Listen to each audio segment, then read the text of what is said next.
Welcome to another deep dive.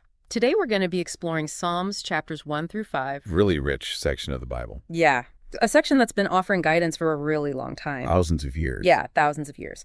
But, the question we're going to try to get at today is, can these ancient texts really speak to someone like you in the 21st century? You might be surprised. Okay. They're very relevant even today. Let's find out. They tap into, I think, just universal human experiences. Yep. Like facing tough times, searching for meaning, and, just finding peace amidst chaos. It's like they were written for us. It is. Even though they're so old. Mm-hmm. It's wild. It is. Psalm 1 starts off, right off the bat with this stark contrast, like a fork in the road. Yeah. Comparing the righteous to a tree flourishing by the water and the wicked to, chaff in the wind. Right. What do you make of that imagery?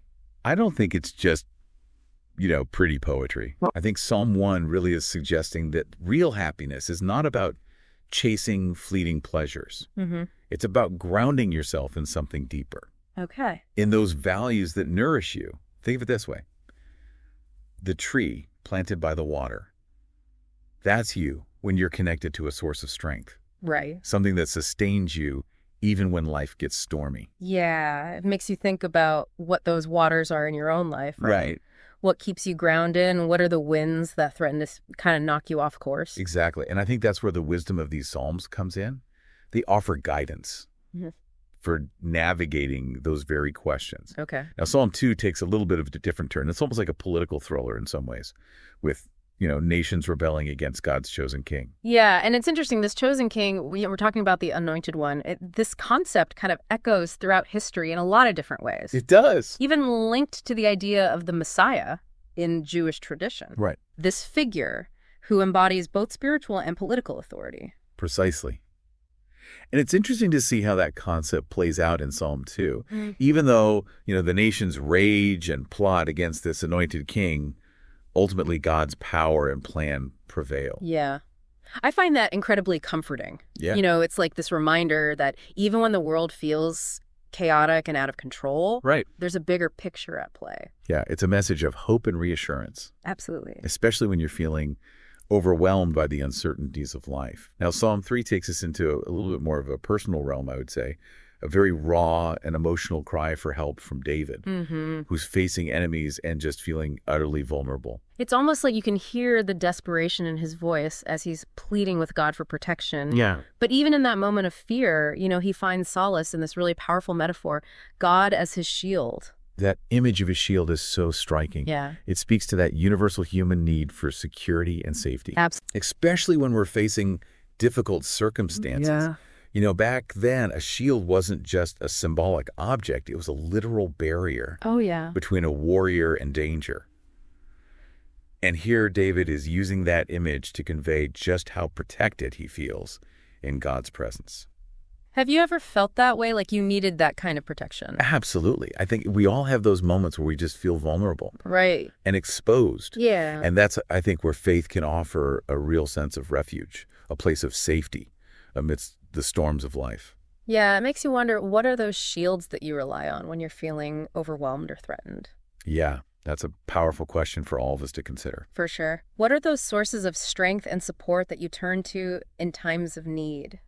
And speaking of seeking comfort in times of trouble, Psalm 4 really explores the power of prayer. Yes. Especially when you're wrestling with anxiety and uncertainty. Yeah, and notice the simplicity of David's plea in this song. Hear me when I call, O God of my righteousness. It's raw. It's honest. An expression of need, stripped of any pretense or formality. It's just this heartfelt cry for help. And then there's that beautiful image of peaceful sleep that follows. Yes. I will both lie down in peace and sleep. For you alone, O Lord, make me dwell in safety. It's like trusting in God can bring a sense of tranquility, even amidst, life's storms. Exactly. And this idea of finding peace through faith, I think it's a recurring theme. Yeah. In many spiritual traditions, not just in the Psalms. Right. It speaks to that deep human longing for security and stability. Especially in a world that often feels unpredictable and chaotic. Yeah. Now, Psalm 5 is particularly interesting to me because it's structured as a morning prayer. Almost like a way of setting the tone for a day intentionally focused on God. That's a great observation. And it raises an important question, I think, for all of us.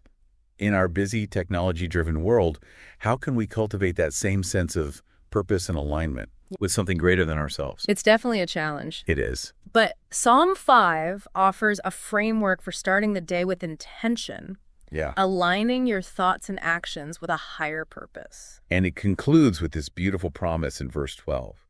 For you, O Lord, will bless the righteous. With favor, you will surround him as with a shield. It leaves us with this sense of hope, Yeah.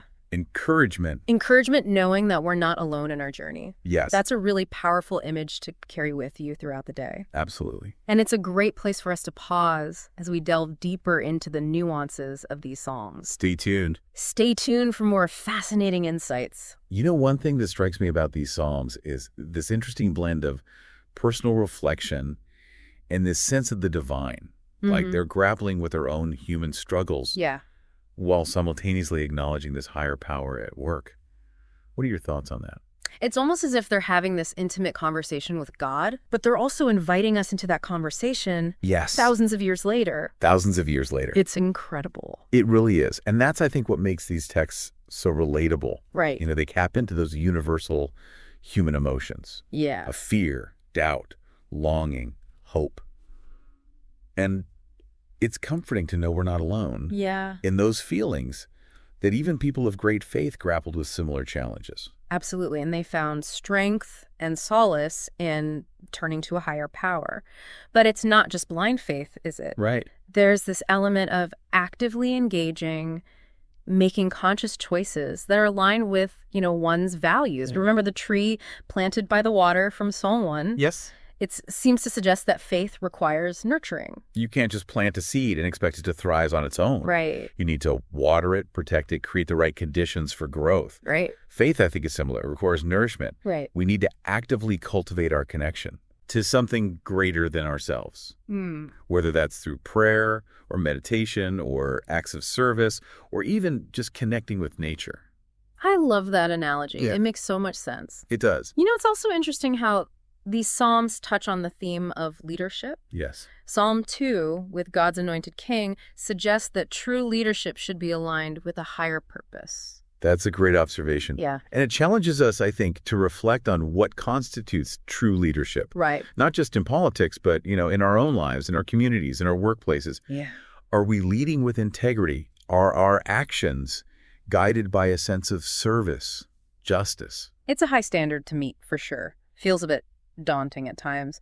But I think these psalms do offer a roadmap, a set of principles to strive for. And even if we stumble along the way, we can always kind of try to get back on track. Absolutely. That's the beauty of these ancient texts. They're these living sources of wisdom that continue to resonate with us across millennia. What's fascinating, though, is I think how we reconcile some of the harsher language in these psalms with the more modern understanding of God as a loving and compassionate being. Right. There are verses that feel violent or vengeful, which might make some people uncomfortable today. That's a really good point. I've definitely wrestled with some of those verses myself. Yeah, It's important to remember the historical context, right? I think so. I mean, these psalms were written in a time when violence was much more prevalent. Precisely. Yeah. They reflect the realities of ancient times.